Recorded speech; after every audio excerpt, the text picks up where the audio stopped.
વડોદરાના મુખ્ય માર્ગ ગણાતા સમા સાવલી રોડ પર વરસાદ બાદ હવે ખાડાનું સામ્રાજ્ય જોવા મળી રહ્યું છે। એક તરફ આ રોડ પર બ્રિજ નિર્માણનું કામ ચાલી રહ્યું છે અને રસ્તો સાંકડો થયો છે। તેવામાં હવે વરસાદ બાદ સમગ્ર રસ્તા મગરની પીઠ જેવા બની જતા વાહન ચાલકો પરેશાન બન્યા છે। આ જ વિસ્તારમાં 5 સ્કૂલ આવેલી છે, જ્યાં વિદ્યાર્થીઓને લેવા મૂકવા માટે વાલીઓ સ્કૂલ રિક્ષા અને સ્કૂલ વાન આવન જાવન કરતી રહે છે। તો સાથે જ મુખ્ય રસ્તો હોવાથી પણ ટ્રાફિક રહે છે। તેવામાં વરસાદ બાદ ખાડા પડી જતા રોડ બનાવનાર કોન્ટ્રાક્ટર સામે પગલાં લેવાશે કે કેમ તે ચર્ચાનો વિષય છે।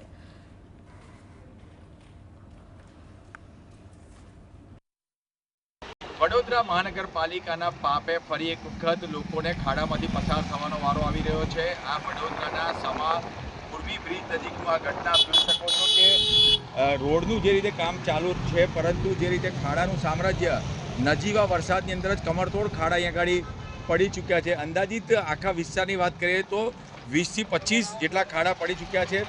કોન્ટ્રાક્ટર પાસે કેવા પ્રકારની કામગીરી વડોદરા મહાનગરપાલિકા કરાવી રહ્યું છે, સૌથી મોટો સવાલ છે, કારણ કે નજીવા વરસાદની અંદર જ રસ્તા ધોવાઈ રહ્યા છે। એટલે ખરેખર કોન્ટ્રાક્ટર પર એમનો પ્રભાવ છે કે કેમ, અથવા કોન્ટ્રાક્ટર ગાંઠતા નથી, એ આગળ મોટો સવાલ ઊભો થાય છે। પરંતુ તમામ વાતો વચ્ચે ભોગવવાનો વારો શહેરીજનોને આવી રહ્યો છે। રૂપેશ ચોકસી, GSTV, વડોદરા। બસ આખા રોડ પર રોડ નહીં દેખાતા, બધે જ ખાડા જ દેખાય છે, કશું છે જ નહીં। કેટલો ડર લાગે છે બહાર નીકળો ત્યારે? ડર લાગે છે, એટલે મોટી ગાડી નીકળતી હોય અને આપણી ગાડી સ્લીપ ખાઈ જાય એટલે આપણે ઉપર।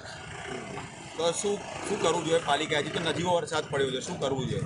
પાલિકાએ આનો રસ્તો કાઢવો જ જોઈએ। આવું ના ચાલે કે આ કોઈ જાનનું જોખમ છે એક જાતનું। રોડ પરથી પસાર થઈએ છીએ, સામેમાં જે આ બને છે તો એના લીધે બહુ જ બધો ટ્રાફિક જામ થાય છે અને એટલું બધું ટ્રાફિક છે ને કે મને આને લઈ જવાની મૂકવાની બહુ બીક લાગે છે।